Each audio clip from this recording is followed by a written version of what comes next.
ким үйүнө ушу Норус майрамын кутуп турган болсо, ар бир үйгө 20 000 сомдон айыппул салыгы алып келет. Накануне в сегменте интернета распространилось видео некого милиционера из Токтогульского района, который призывает кыргызстанцев не проводить то и не собираться более 6 человек и даже грозится штрафом в 20 000 сомов. Это для того, чтобы предотвратить дальнейшее распространение коронавируса.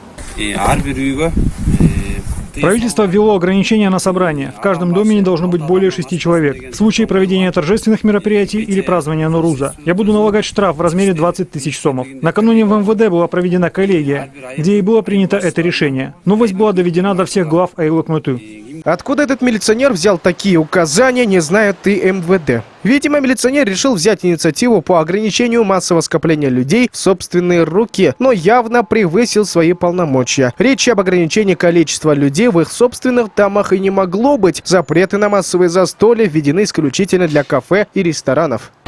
По сообщению МВД, в отношении данного милиционера ведется служебное расследование. Сегодня мы выяснили, что штрафовать рестораторов имеют право только представители Госсаннадзора. Они будут составлять акты, протоколы. Но если представители данной сферы услуг откажутся их принимать, то дело уже передадут в прокуратуру.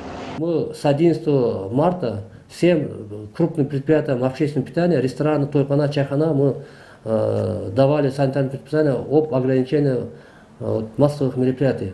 Поэтому мы вчерашнего дня, 18 марта, совместно районным администрациями, 4 районами начали проводить проверки тойхана. Вчера мы прошли общие 12 объектов. В случае, если рестораторы не будут выполнять требования Госсаннадзора, то составляется вот такой вот протокол, где и указывается именно сумма штрафа. Юридическим лицам 13 000 сомов и физическим лицам 3 000 сомов.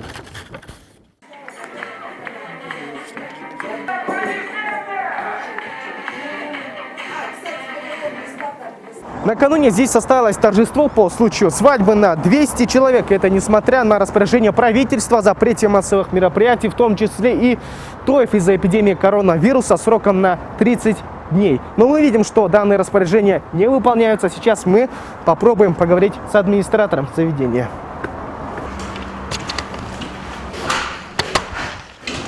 Я здесь работаю охранником. Заказ на свадьбу поступил еще месяц назад, поэтому не смогли отменить. Я слышал, что вчера были приглашены гости из Алматы, из Казахстана.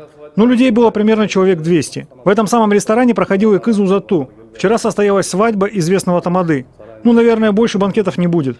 Мы решили провести некий эксперимент и связаться с администраторами ресторанов и кафе и договориться о тое на 250 человек. Получится ли у нас? Посмотрим.